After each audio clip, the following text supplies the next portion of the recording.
Yo guys, check. Kamusta kayo mga idol? At ngayong gabi ng Monday ay mag-a-update tayo ngayon. At grabe mga lodi, no? 5:30 actually mamaya ng madaling araw ang nakatakdang oras sa Pilipinas, no? Ang botohan pagdating kay Kevin Warsh. Pero dito muna tayo, grabe yung nangyayari ngayon sa Pilipinas. Nakita niyo na ba yung mga nangyayari ngayon, mga idol? Nagkakagulo ata ngayon mga lodi sa Senado. Hindi ko pa alam mga idol kasi kakapanood ko lang ng balita kadarating lang namin mga idol So nakita natin na yung unang nakita ko, uy grabe to, bawal yan May tuhod sa ulo. Yun Grabe yun mga idol So nagkakaroon ng mainit dito mga lodi No? Mainit, no? At nakita ko lang kanina yung tumakbo pakit ng si Senator Bato. Madapa-dapa pa siya no? Ang kulit na nangyayari mga idol, hiningal tuloy siya. No? At alam ko ang hinuhuli ata dito yung NBI na humabol sa kanya Ayun ata yung i-detain. Mga lodi. So medyo magulo ngayon, naka-lockdown daw ang Senado. Ito yun si Manong, no? Yung hinuli. So naka-lockdown daw, walang lalabas. Mga idol, no? Ano kayang mangyayari? At marami na ring nagwuwelga ngayon may mga protester sa labas. Okay, alam ko maraming mga protester. Mga idol, no? Meron ako nakita kanina sa Facebook ng mga naka-live Mga naka-live na nagpo-protest. No? At ang suporta ata is kay Bato. Mga idol, mga DDS ata yung mga nag-welga dun. Anyway, at ito ata yun. Sumisigaw ng Duterte. Pagtitipon ng mga Duterte supporters sa labas ng Senado kung nasan si Senator Bato de la Rosa. Ayan mga lodi. Yung iba dyan mga rider po. Hindi, baka uniform nila yan, Duterte. Di ko alam yan mga idol So nakita natin maraming mga supporters. So parang nabasa ko na hindi na ata sila papayag na gawin yung ginawa kay Digong, kay De La Rosa. Yun yung nakita natin dyan. Well anyway mga lodi, tignan natin kung ano yung magiging mga follow-up news dyan bukas mga lodi. Kasi hanggang ngayon naka-lockdown sila dun Di ba bawal lumabas daw mga idol. So mag-news na muna tayo sa ating crypto. Check muna natin yung chart natin. Kung ano yung nangyari sa XRP, mga lodi. XRP ba to?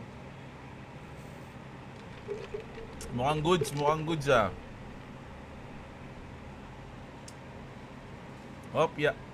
So ayan, kita nyo. Kung mawala tayo dito sa ating unang ascending triangle, yung malaki nating ascending triangle. Ayan yung nauna. So, nag-drop and then kumawala tayo ng konti mga lord. Sabi ko nga sa inyo, once na ma-announce yung pag-upo o yung mismong lang, hindi pa naman uupo si Kevin Warsh sa 15 pa o pag-alis pa ni Jerome Powell, baka mga 16 pa yun. Di ba? Pero yun mismo lang na ma-confirm na siya yung papalit mamayang 5:30, malamang magre-react tong market. Okay? So, ang sabi ko nga sa inyo, hindi natin alam kung baka mamaya na mangyari ito. Mamayang umaga, pagkagising natin, no? Pagkagising natin, bumasag na siya sa 1.6. Oh my goodness.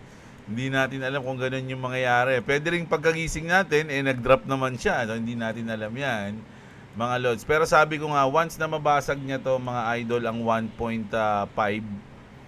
Ayan, 1.5 na yan, mga lodi. Medyo, ito na yung next na nababasagin niya dyan, yung 1.6. Okay? So, ayun yung sa tingin ko lang. Di ako magaling sa analysis, mga lodi. Hulalisis lang yan. Okay, mag-news na tayo. So, dito muna tayo. Trending news, mga lodi. Sa Florida, Everglades. Enter natin ulit. Baka may bagong news. Ayan, grabe yung wildfire. Kita nyo? Parang nagbangkay si yung captain ng 13th squad sa Bleach. Yung matanda, yung bangkay. Sanka no Tachi. Ayun yung yan, tanda-tanda ko yung pangalan ng bangkay niya. Kaya lang may mga yun May mga portion yung bangkay niya. Pero lupit nito. Mga lods, oh, grabe. Oh. A wildfire burning in Everglade near Broward, Miami de la County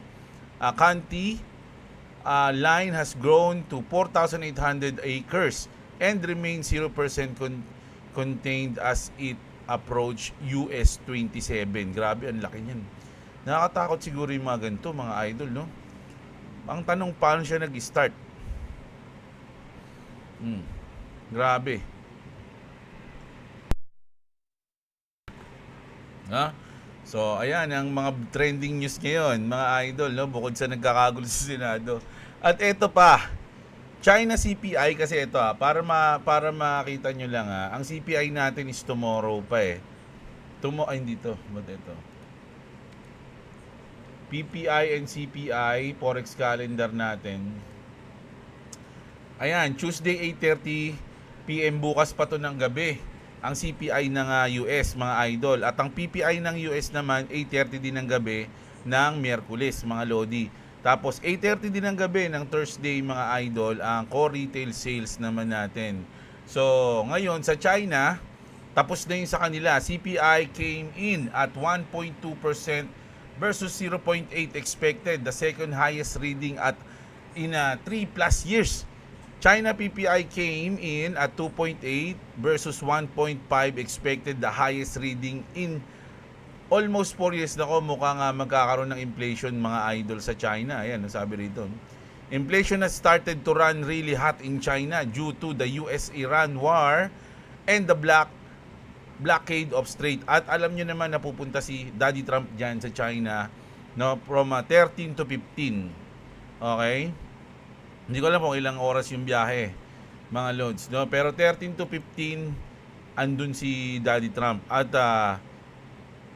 ano sa tingin nyo ang pag-uusapan nila, mga idol? No? Kasi ako, sinasabi ko nga sa inyo, hindi pa binabakbakan ni Trump mismo yung Iran dahil alam niya na allied yun ng China. So, bago niya talaga bakbakan yun ng malupit, kakausapin niya muna yung China. Magkakaroon sila ng mga deal niyan, no? Ito gagawin namin to, ganito yung pwede kang makinabang sa ganito, sa ganyan, palitan tayo, ganito, ganyan. So, medyo may strategy na gagawin si Trump, no? Sa tingin ko lang yun. Ayun yung pwedeng mangyari. At eto naman, sa Pilipinas, mga idol, no? Yung sinabi ni Coach Miranda, naalala niyo yun? Sabi dito, Blockchain Council of the Philippines President si Luis Buenaventura wrote that Binance comeback in the Philippines has already been in process for over a year na, mga idol. So, ibig sabihin, pinaprocess na ang pagbabalik ng Binance sa Pilipinas. He emphasized that the regulatory process are gradual and not immediate. It should be noted that crypto influencer Arlon Abelo, o si Coach Miranda to, popularly known as Coach Miranda Minor, recently claimed that the Binance is set for a comeback in the country through a backdoor strategy this year. So sabi rito ni Luis Buenaventura, reality check, the plans for Binance coming back were quietly set in motion over 1 year ago. Regulated beast move slow. Alam nyo, meron akong malupit na source na tropa nasa BGC, mga idol. Meron daw doon isang malaking kumpanya, hindi ko na sabihin kasi malawit. Meron malaking kumpanya doon na binili yung kanilang license, parang business license, pero crypto yung papalit sa kanila, mga lodi. Inisip ko nga, sabi ko sa tropa, gagi baka yung Binance yan, kasi babalik na yung Binance dito eh. So ayun, so mukhang sa tingin ko nag-uumpisa na nga, no, mga idol. At sabi nga ni Coach, sa June yan, sa June. Okay, so expect na natin yan. So kung ano man yung lalabas, mga idol, pag-aaralan natin yan. Kung sa tingin nyo at kung sa tingin natin maganda, no, at pwede nating tangkilikin, kasi syempre Binance naman yan, no, pwede nating gawa ng paraan yan, mga idol. No? Pwede nating ipag-aralan at sabihin sa inyo kung okay man siya o hindi. Pero sa ngayon, wala pa nakakatalo sa pinaka mas okay sa akin ay ang Bitget, mga lods. So sa mga wala pang crypto exchange dyan, Bitget nandyan sa link sa description natin. Okay, libre lang yan, mag-register, mga idol. So, ayan. Ayun na nga, no, hintayin natin. At ito ang isa pang hakbang ng mga bangko, mga idol, para pigilan ng Clarity Act sa 14, which is Monday ngayon, Huwebes, ngayong week. Mga idol, no? Ayun na ang botohan. Banking groups just tried to blow up the Clarity Act again. Last-minute changes push to the stablecoin yield compromise per Bloomberg. Sabi rito, May 14 markup is days away. The same banks that stalled this bill since January are making one more attempt to delay the digital asset regulation again. So pipigilan nila yan, mga idol. Alam nyo na kung bakit, siguro ilang beses na sinabi yan. Pero ngayon, ilang araw na lang ang botohan, mga lodi, para dyan sa Clarity Act na yan. Mukhang tinatry pa nilang i-delay. Kasi nga sabi nga ni Brad Garlinghouse, once na ma-delay yan ngayon, no, at hindi yan mapagbotohan ngayon, malabo na yan sa pusit, sa sabaw ng pusit ngayong taon mapasa. Okay?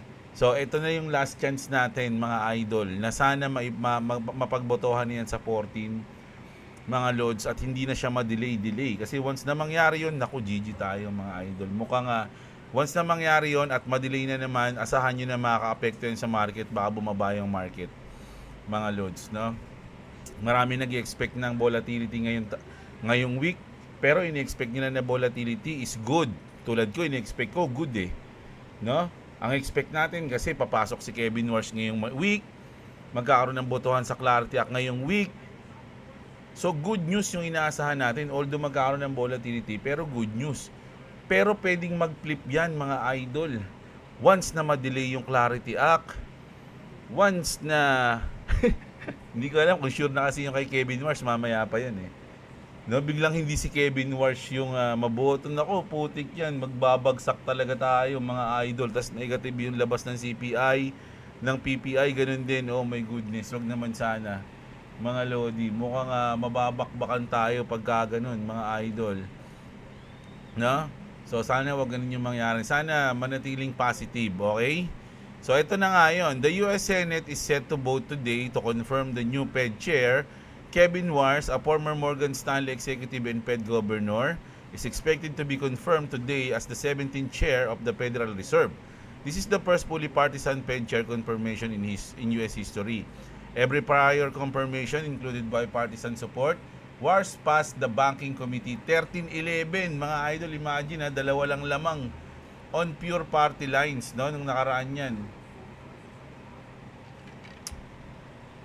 Trump publicly called for rates as low as 1%. Grabe.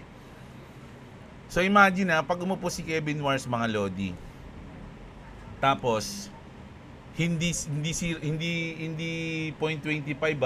hindi 0.50 hindi 0.75 isang buong points ang nire-request ni Daddy Trump sa kanya, no, na i-cut na rate, mga idol, ganun kalaki. So once na magawa niya yun, oh my goodness yan.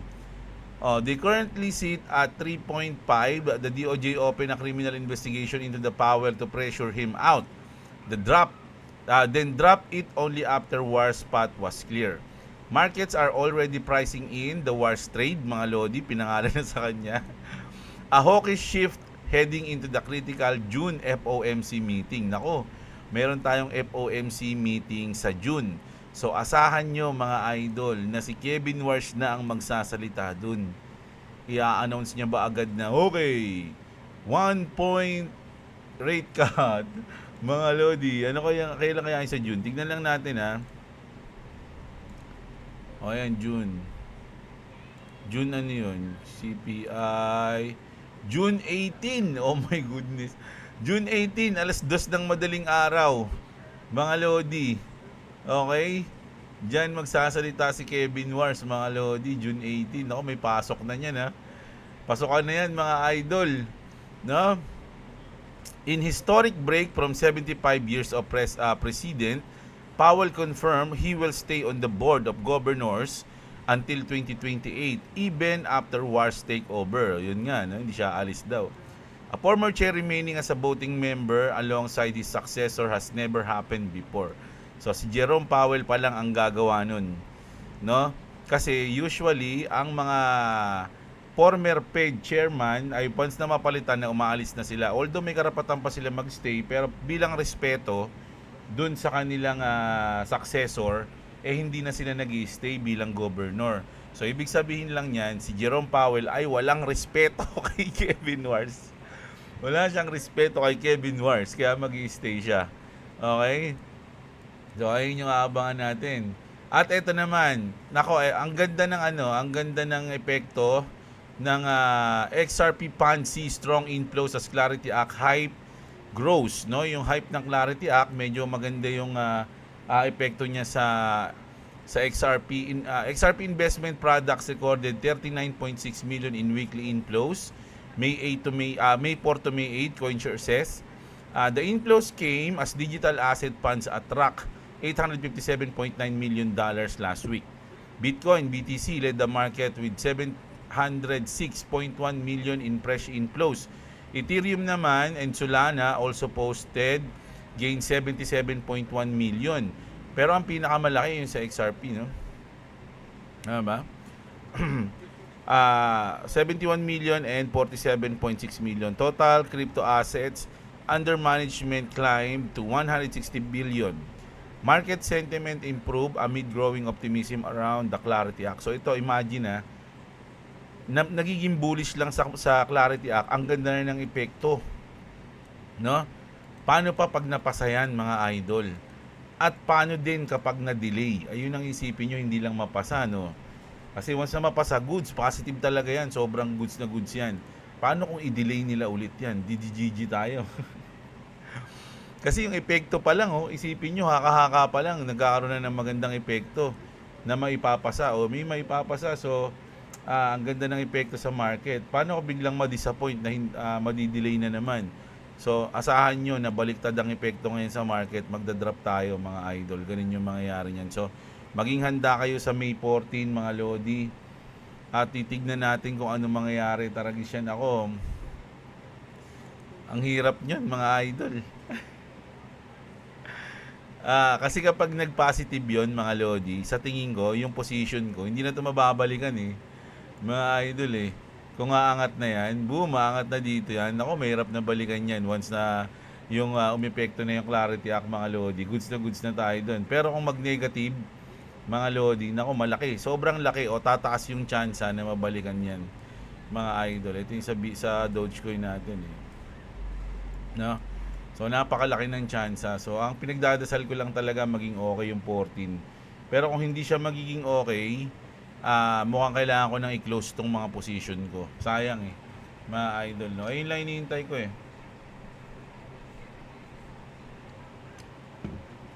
Pag hindi naging okay yung sa 14, close na to, i-close ko to. Kasi malaki yung chance na babalikan to.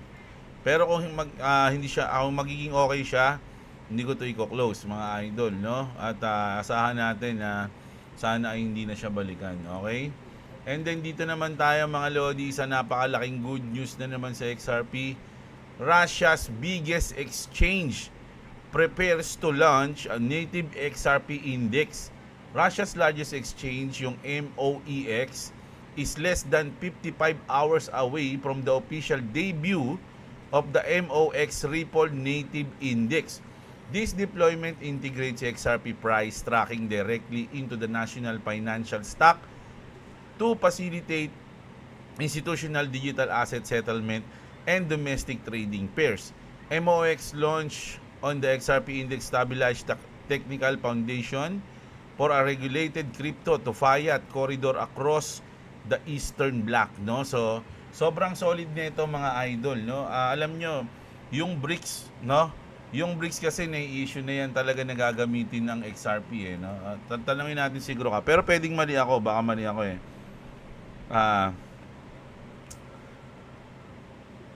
Totoo ba ang rumor na gagamitin ng BRICS ang XRP? Ayan, XRP na lang. So basic na tanong lang, no? Tingnan natin, may kita naman natin kung hindi o ano. So hindi daw. Hindi totoo ang rumor na gagamitin ng BRICS ang XRP bilang official na currency. Kasi malalim na yung currency agad eh. So, may nabigat yun pag sinabi niyang oo. Currency o settlement asset, ito ay mostly hype at speculation sa crypto community. May nabanggit na XRP, yun, pala XRP Ledger talaga yung type ko eh. May nabanggit na XRP Ledger sa isang official na BRICS report noong 2025, ginamit ito bilang halimbawa reference para sa blockchain tech, lalo na sa escrow model para sa sa cross-border trade at trade finance. Hindi ito nangangahulugan na adapt nila ang XRP o Ripple bilang sistema. Brazil, o yan yung BRICS, gold-backed digital settlement unit at ibang alternatibong payment system para dollarize, no? Hindi nila pinipili ang XRP bilang pangunahing asset. Fact check summary mula sa reliable source tulad ng Coinpedia. Claim, no? BRICS, may ano ba to? Partnership, Pulse, XRP Ledger, Base BRICS, nabanggit, ito. Paano ito? Ayan.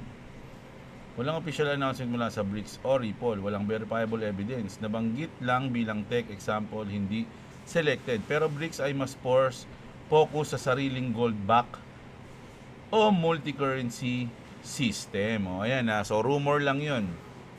Bakit kumakalat ang rumor? De-dollarization push the BRICS plus strengthen ng XRP sa fast and cheap cross-border payment. Russia, isa sa BRICS, ay may positive step tulad ng MOX XRP index. Kasi ito yan mga lods, no? Ito na yan, no? Index May 13, 2026. Pero yan ay benchmark lang, hindi full adoption. O, ayan ha. Para malinaw, baka sabihin nyo kasi in-hype natin eh. So, totoo itong mga nandito. Crypto influencers sa social media ay nag-a-apply ng partial truths like yung reports mentioned para maging breaking news. Pero, ano masabi rito? Benchmark lang. Ayun, no? Tagal ko nabasa yan. Bottom line, may interest at recognition sa XRP Ledger Tech bilang reference. Pero walang confirmed plan na gagamitin ng XRP mismo ng buong BRICS block. Manatiling cautious sa hype. Mag-research mula sa official source, hindi lang sa Twitter. Kung may bagong development, siguradong lalabas ito officially. Okay, so ayan na, nakita nyo naman. So, hindi pa legit, no? No, parang ano pa lang siya, rumor. Okay, totoo na rumor pa lang siya. So, ayun yung ating mga balita ngayong gabi. Mga idol. Mamayang madaling araw, 5:30, ayun na, doon nagaganapin. Ako, umaga to. Ng oras pa naman na ako nagigising. Nako, sana kasi kunyari, no, tulog tayo, biglang in-announce na hindi si Kevin Wars. Ang papalit ay ang kapatid ni Jerome Powell. Si Mark Anthony Powell ang papalit. Nangyari tayo dun, boy. Tulog pa tayo. Wala tayong stop loss. GG tayo, mga idol. No? So, hintayin natin kung ano yung mangyayari mamayang umaga. Ay, bukas ng umaga pala. Alas 10 pa lang pala. So, bukas ng umaga, okay? So, hintayin natin yan, mga Lord. Sasahan nyo na i-update ko kayo bukas ng umaga. So, ayan ang news natin ngayong gabi. Mga Lodi, maraming salamat sa mga nanood. Sana i-like nyo yung video natin. Subscribe sa mga hindi pa nakasubscribe. Maraming salamat sa inyo. Magandang gabi. At What's up? yeah, what's up? Manonood ako ng mga ngayon, mga Lodi, mga nagwewelga. Okay? Titignan natin kung ano nangyayari sa Senate ngayon, mga Lods. Na mamaya, manonood muna tayo. Habang nagkakape, kahit mainit. Okay? Kita-kits bukas ng umaga. I love you all, mga idol. What's up?